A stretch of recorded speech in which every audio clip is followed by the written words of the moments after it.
Good morning, welcome back to the One Celtic Fans View this morning. I tell you, you take a night off and all hell breaks loose in the Scottish media, and there's been a lot of so-called journalists having a go at Celtic about Seb Tonekte and the fact that they should have got him in earlier, even though his club didn't want to sell the player during the transfer window. They had their own agenda, but it is what it is. I think is it just you, or are we all getting fed up of the nonsense that is still getting punted out by the Scottish media about the transfer window? Do you know, it's done and dusted. Should we be moving on from it? Tell me in the comment section. Good to see everyone in this morning. It's a big week on Monday. Monday will be the D-Day for the Celtic PLC. Monday will be the day that they put out the financials before the AGM.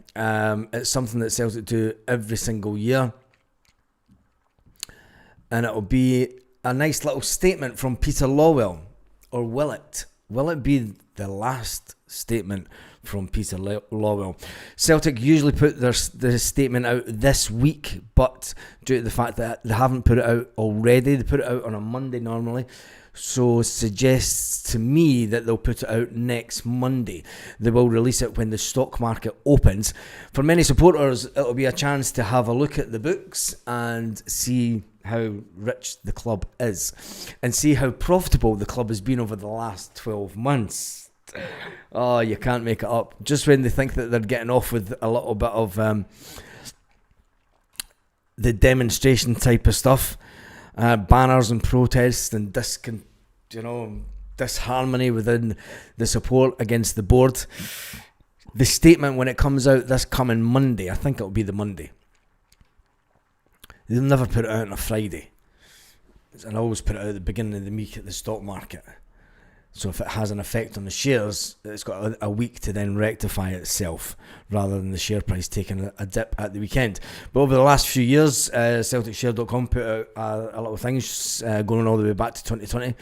It was the 26th due to COVID delay, 20th, 18th, 16th September last year. And they were all on Monday apart from Tuesday in 2022, which suggests to me it will be this coming Monday that they'll put it out. It'll be the 22nd of September. And that's the day that all hell's going to break loose. No matter what the result is this weekend. And talking about Celtic games being rearranged, a Celtic Hearts game has been rearranged due to Sky.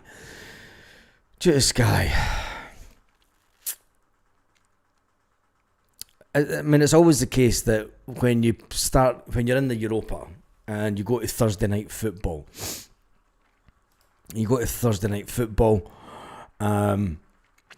rumours they have hired a PR company to announce the statement, hence the delay. A PR company can't thingy up the results.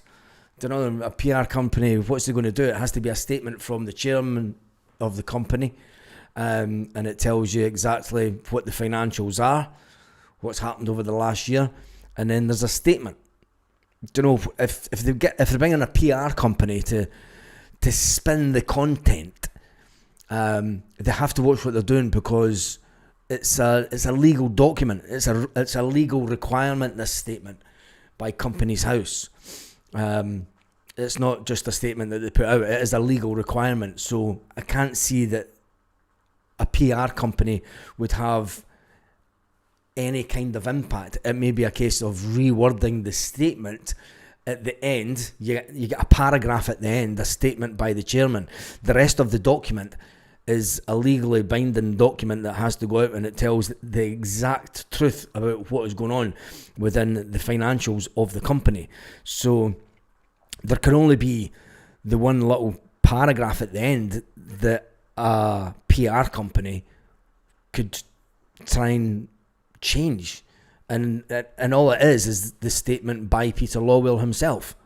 Peter Lawwell has always done his own statement, so I don't think that will be, Michael. I think that's just nonsense. I think it is just rumours, and we shouldn't really add to it.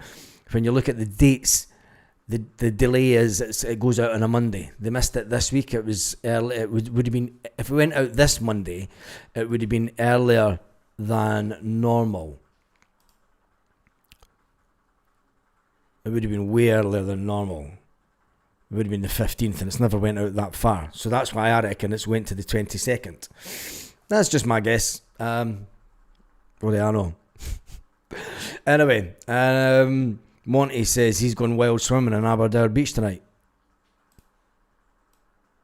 You're a brave man. What, you've copied Rangers, seeing that the Rangers are copying everything Celtic do. The Union Bears putting out a statement. We want the manager gone. We want the CEO gone. We want everybody gone. Never thought you'd see the day where Celtic fans and Rangers fans are kind of aligned on wanting rid of the power brokers of their club. Anyway, enough of them from today. There's been a journalist out there having a dig about the signing of Sebastian Tenecti, saying that Celtic should have got him in. He then had a dig at Celtic about the signing Jamal Simpson-Pouzy. Simpson-Pouzy was brought in as a direct replacement backup because we were losing Stephen Welsh. If Stephen Welsh played 4 or 5 games at the beginning of the season, the fans would become having complete meltdown. He wasn't brought in to be a first team I'm starting to get a bit fed up with the media and a lot of the Celtic sites, to be honest, and people that are crying out and calling out the manager for not playing certain players. Pouzy was brought in as backup player. It's as simple as that. He wasn't brought in as a first team. He's a lone player. He wasn't brought in to be a first team star. He was brought in to be the replacement for outgoing Stephen Welsh. If Stephen Welsh plays 5 games the start of this season, the fans are going absolutely shit crazy. Do you know that people? And this Stephen Gannon, he totally went for it at Celtic with his articles, going on about why certain people aren't on the bench. And it's we've had this conversation on this channel. You can only play one strike. We only play with one striker, so you have one striker on the bench. There's no use having 3 strikers on the bench because that takes away from other positions. See people that don't understand football, or no, they do understand football, but they just want to twist it to give out the negative connotations that about Celtic and the negative media and Brendan Rodgers. This is coming straight from the Peter Lawwell book of Attack Brendan, and I think that it's still going on with people out there like this Egypt that's absolutely hammering every decision that's coming out of Celtic from Brendan Rodgers. Anybody that understands football knows that when you have people on the bench, you have a player for each position. Other than that, what's the point? What's the point in putting 3 strikers on the bench when you can only change one at a time? We don't play 2 strikers up front. If we had 2 strikers playing up front, you would maybe have 2 strikers on the bench. Simple as that. You'd maybe have 1 striker on the bench.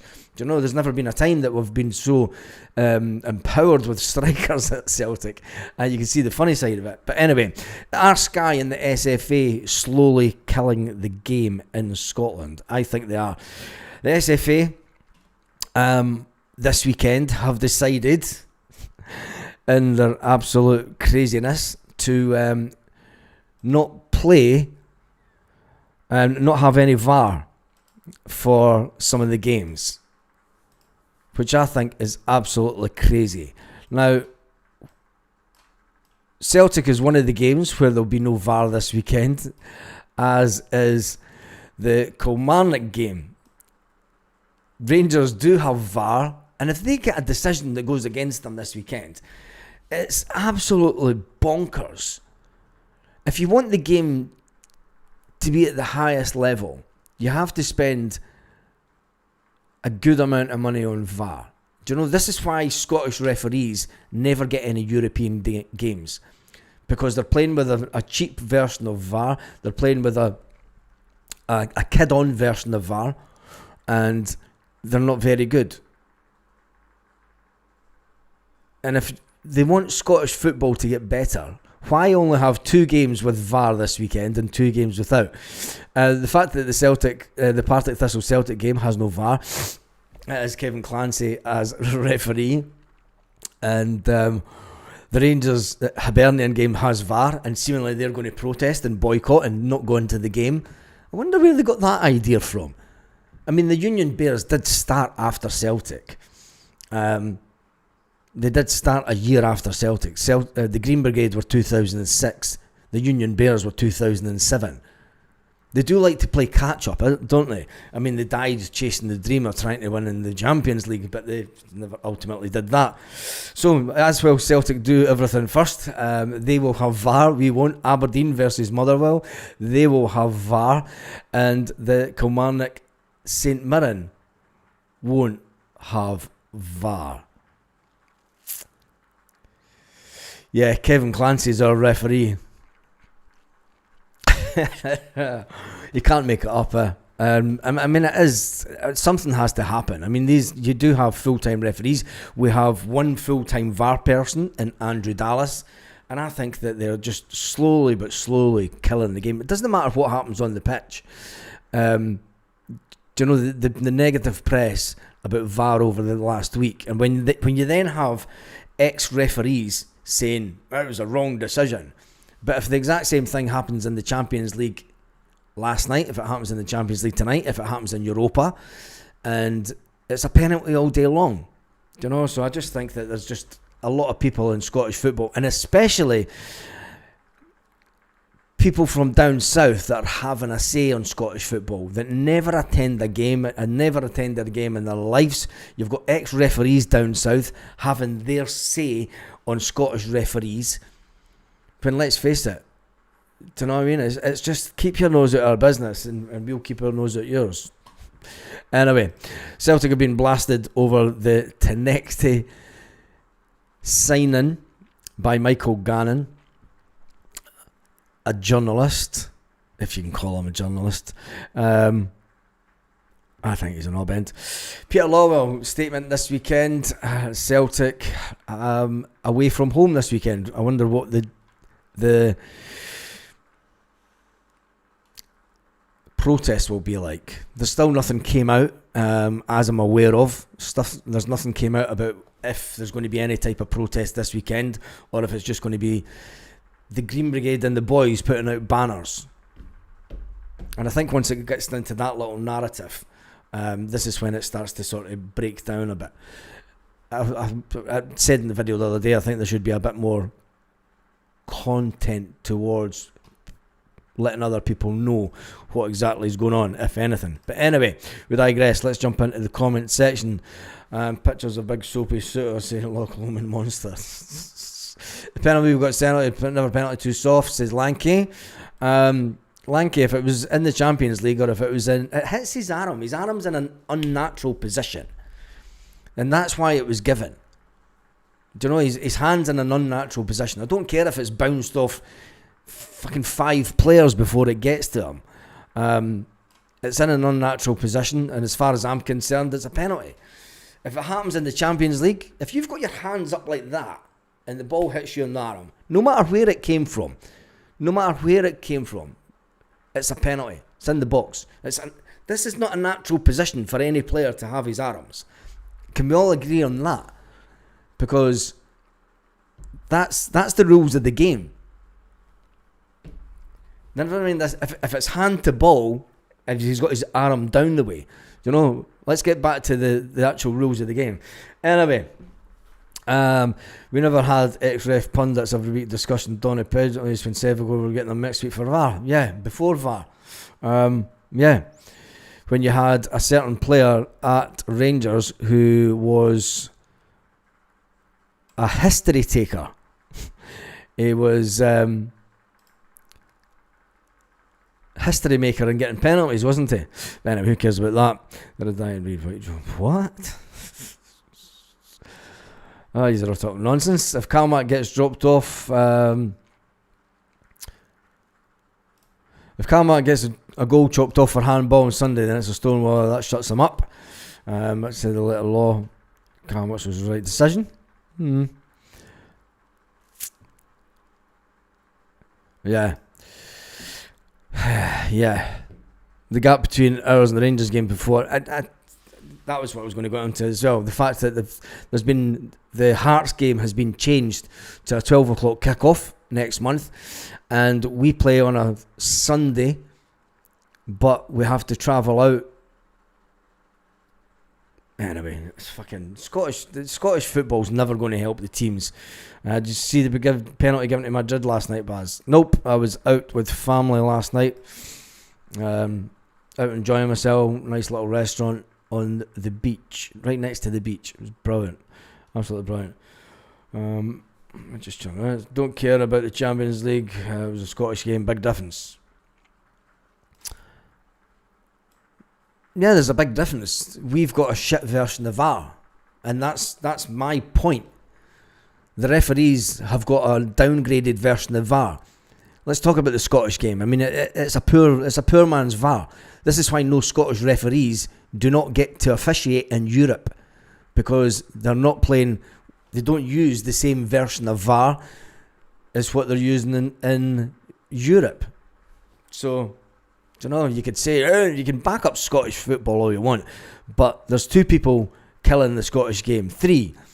You've got Sky, who are paying ridiculously low amount of money and then determine when we actually play games, and then they change it on their own behalf to suit them. And even though football fans will have already made travel decisions, they don't care about the Scottish game. You've got the SFA, who are just an absolute shambles in running the SFA, the Scottish football scene. Heads should have rolled there long ago. And then you've got managers of the opposing teams who sit back for 80 minutes in defensive line football. And it's no wonder that, I'm starting to watch Scottish games, and it's no wonder the English call it a farmers league, because Sunday football's better than it. Sunday football, teams have a better go than this sitting back with 5-6 at the back, and then let's have a go for the last 10 minutes. It's just terrible to watch. But never mind, let's talk about fucking the fact that Celtic got a penalty that shouldn't have been a penalty. It's a deflection of his goal bounds. Yeah, it's true. Penalty Rangers. If we don't talk nonsense, not too much. Nobody talks nonsense on this channel. But anyway,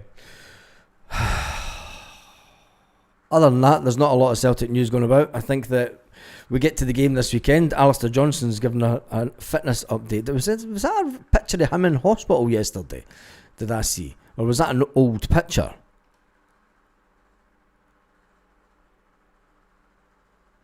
Well, it must have been an old picture.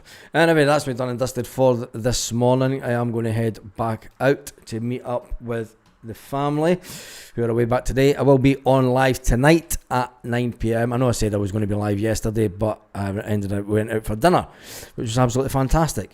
I will be on live tonight, so make sure you join me. I'm not even going to say it. I'll schedule the live. It'll be way easier just to schedule it so that